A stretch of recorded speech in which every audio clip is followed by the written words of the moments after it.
இன்றைய பதிவில் சுற்றுலா செல்வோம் உற்சாகம் பெறுவோம் என்ற தலைப்பில் கீழ்காணுமாறு காண்போம். சுற்றுலா செல்வோம் உற்சாகம் பெறுவோம். வாஸ்கோ ட காமா, கொலம்பஸ், மெகல்லன் போன்றவர்கள் உலக கண்டுபிடிப்புகளை நிகழ்த்தியதை சுற்றுலா சென்றதால்தான் என்பதை நாம் நினைவுறாமல் இருக்க முடியாது. சென்றிடுவீர் எட்டு திக்கும், கலைச்செல்வங்கள் யாவும் இங்கு கொணர்ந்திங்கு சேர்த்து என்றார் பாரதியார். எல்லா இடங்களுக்கும் சுற்றுலா செல்லுங்கள். அங்கு நீங்கள் என்னென்ன பார்த்தீர்கள், ரசித்தீர்கள், வியந்தீர்களோ அதில் என்னென்ன நுட்பங்கள், நுணுக்கங்கள், கலை அம்சங்கள் பொருந்தி இருக்கிறதோ அவற்றையெல்லாம் கற்றுக்கொண்டு வந்து இங்கு செய்யுங்கள் என்று பொருள் கொள்ளலாம்.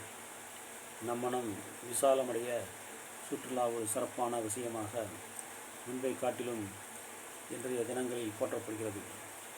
முன்பெல்லாம் சுற்றுலா செல்ல புறப்பட்டால் அவ்வளவு பணத்தை வீணடிக்க வேண்டுமோ அதை சேமித்து ஏதாவது ஒரு பொருள் வாங்கலாம், நகை வாங்கலாம், இடம் வாங்கி போடலாம் என்றெல்லாம் வீட்டினர் கூறுவார்கள்.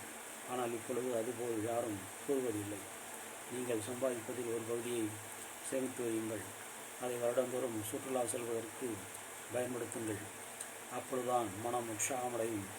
உங்கள் பொருளாதார வசதிக்கேற்ப எங்கெங்கு செல்ல முடியுமோ அங்கெல்லாம் சென்று பார்த்து கண்டுகளித்து மகிழ்ச்சி அடையுங்கள் என்றுதான் பெரியவர்களும் நமக்கு புத்துமதி சொல்கிறார்கள். கண்ணார வாழ்ந்தாலும் கலையார இடம் வேண்டும் என்பார்கள். நாம் எப்படித்தான் வீட்டிற்குள் சந்தோஷமாக இருந்தாலும் அது ஒரு சலிப்பை கொடுக்கும். அவ்வப்பொழுது சுற்றுலா சென்று வரும் பொழுது அவை அவ்வப்பொழுது நமக்கு ஒரு உற்சாகத்தை அளிக்கும். மகிழ்ச்சியை திருடும் 5 பயங்கள். நீங்கள் அறியாத உளவியல் உண்மைகள். வேலை செய்யும்போது இடையிடையே சலிப்பு ஏற்படாமல் கூட நாம் சென்று வந்த இடங்களை ஒரு முறை மனதிற்குள் கொண்டு வந்து நிறுத்தினால் ஒரு சினிமா பார்ப்பது போன்ற தோற்றம் கிடைக்கும். சிறிது நேரத்திற்குள்ளே நாம் நல்ல மூடு வந்து விடுவோம். அதிலும் அந்தந்த இடங்களில் எடுத்த போட்டோக்களை பார்த்து ரசிக்கும் பொழுது அதே இடத்திற்கு மற்றொரு முறை சென்றபோது எடுத்த போட்டோவோடு ஒப்பிட்டு பார்த்தால் அது ஒரு சந்தோஷம் கிடைக்கும். வடநாட்டு பயணம், தென்னாட்டு சுற்றுலா இடங்கள், மலைவாச ஸ்தலங்கள், கோவா போன்ற கடற்கரை அதிகமுள்ள மாநிலங்கள் என்று ஒன்றாக தேர்ந்தெடுத்து கால சூழ்நிலைக்கு தகுந்தவாறு நாம் சுற்றுலா சென்று அந்த இடத்தின் உணவு முறை, கலாச்சார பண்பாடுகளை தெரிந்து கொள்ளலாம். நம் தமிழகத்திலிருந்து பக்கத்தில் இருக்கும் கேரளா, கர்நாடகா, ஆந்திரா போன்ற இடங்களுக்கு செல்லும்போது